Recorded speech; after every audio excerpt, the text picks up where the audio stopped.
Hey, what's up YouTube? I'm St. Clair. Today I'm going to do a reaction video of like basically what I thought about what just happened down in Toronto. First and foremost, let me give a huge shout out to Josh Graham, my boy, for winning the whole thing. You know, congrats also to Jeff Jones for getting second, but Josh Graham, you rock. And you deserve to win. You were the best player at that tournament. Lucky I wasn't there. No, but yeah, Josh, congrats a lot. I'm just going to tell you guys what decks basically top. You guys already know, and my thoughts on them. First, we'll go with like the decks that were kind of on the bubble, and then Dino Rabbit. Dino Rabbit. Who would have ever thought Dino Rabbit be on the bubble? Yeah, Rabbit actually went. A couple of these actually did top, right? Yeah, like 2 or 3. This deck's still really good. I mean, it lost Rabbit and it lost Torguide, so anytime that a deck actually loses, the card that the entire name of the deck is Rabbit, then it's obviously going to be hurt, but it's still, good, consistent deck, and it can still just get there and open very powerful with Rabbit, obviously. Another deck that was on the bubble was Keepers. Still really good deck. I think it's amazing. It shuts down a little bit of the Machina, the gear and stuff, just from getting the card back, but it doesn't really do very much against that deck, but the fact that it is just really solid, you can keep blowing up their stuff, like so they can't get everything rolling. You can brick wall them with a spy. It's a really good anti-meta deck in general. I think it should have actually done a lot better. I thought there should have been a couple of them in the actual top, but there wasn't.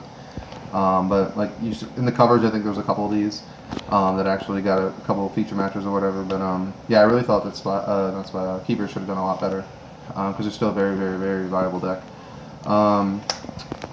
In the top, there was Heroes. I think how many of these tops? 3, maybe. Somewhere like 3 to 5. Yeah. I know a couple of them like top 8'd.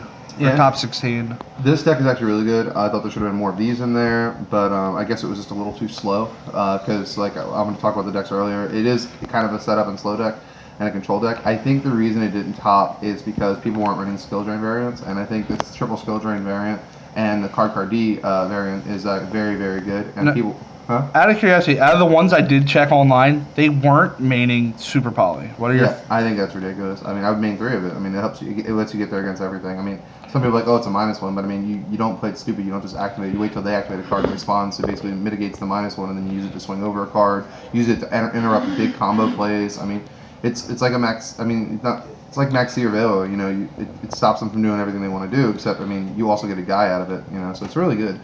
I'd be maining triple Super Poly, I'd be maining triple Skill Drain, I'd be maining probably triple card D. Like, my build would be different than a lot of theirs, and I think the deck should have been, a lot of these should have been on the top. Like, me and Matt have played testing with the deck a lot, and currently, like, Matt's, it's one of the decks that he's running, and one of the decks that we think is very good, so this deck should have done a lot better. We'll give you a deck profile on our build later. Yeah, I'm going to do a deck profile, actually, new windups, I'm going to do a deck profile of Heroes, I'm going to do a deck profile of a gear deck. I'm not going to profile Psychics. I'm not against it or anything like that. I don't actually have a lot of the cards, and right now we don't have much of the gear cards either. But we'll get there. All right, we have enough. But anyways, let's go on to windups. This deck won the whole thing. There's 5 in the top 16. There's a lot. Yeah. It's mainly because of this card. People just went from basically took out their battleships. The carrier for 3 of these, and basically made the deck, instead of just a combo-centric, turn 1, loot the hand deck, into more of a control deck, which we all knew that was going to happen, but we just didn't know how successful it was going to be. We've actually been testing with it, and I knew that a lot of people were going to run it, but as you guys can see, it's a very viable deck. Speaking of control, I think there's one other card the deck can use to kind of control the game. Shockmaster's obviously seen the price in this card spike up from $35 card to an $80 to $100 card, depending on where you are. This card's ridiculous. They can produce this really easily, as can Gravekeepers actually, but just usually you want to be tributing monsters off. You don't want to use that, but anyway, Shockmaster's a big reason. Then we got Psychics, which is Psychics featuring Grand Soil. Jeff ran this deck. The Grand Soil ran through this guy. He's just, if you have 5 guys in your yard, you can special summon him, and you can, when he comes out, you can special summon a guy from either yard. Exactly 5 Earth monsters, kind of like Dead. And if you draw multiples, the reason this was good in the Psychic deck and some of the other, like the Synchrocentric deck that actually top could have ran this, and that didn't top, I'm sorry, it was on the bubble, it's because when you're running tuners, you can special summon, bring a guy out, Synchro again, and keep resetting the graveyard back to 5, so if you have multiples, you can summon multiples. Yeah, my nice part about it is, like, since he says you can reborn from either graveyard, if you got, like, 3 in your hand and 5 in your graveyard, you just reborn 2 of their monsters and throw another one out. But yeah, the Psychic deck top, again, congrats to Jeff. And then the Gear deck. This guy, he also spiked from we didn't know what he was going to go up to, and then, he was sitting around 60. Yeah, and then he went up to like an $80 card, and he was sitting around 50, 60. People didn't really know how good it was going to do. But we had been playtesting with it before the event even happened. We knew how broken this deck was. I'm really surprised that people were not citing Cyber Dragons and System Downs as much as they should have been. It's ridiculous. Like, I tell you guys right now, the best card right now that rapes this deck is System Downs. Cyber Dragon, they can always bottomless or warning it, so get your hands on System Downs. I mean, Electric Viruses are going to be out there too because of the mirror match, obviously. If you're actually running this deck, Viruses are going to be really better. But yeah, System Downs is going to be the best side deck against this. But yeah, anyways, that's my reaction. Upcoming decks, I'll tell you guys. I'll do some profiles, but this is basically what all topped and everything like that. And I think it was pretty well balanced tournament. I mean, a lot of decks got into the top. You guys got to see some new stuff, and yeah, just let me know what you guys think. If you want me to profile anything in particular, and rate, comment, subscribe. Thanks a lot, guys. Also, we have Deck Doctor coming up, so if you guys have any issues with decks, send them to Roy. And one last question for you.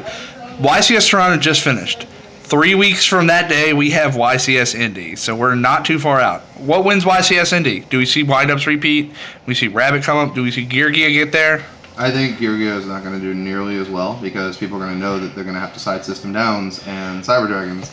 And if you're running it, Viruses is not going to affect it because that's just for the mirror match usually. And if you want to just take it, but no, I don't think Gear is going to get nearly as popular. Lineups will stay in the top; they'll still be in 4 or 5 of them.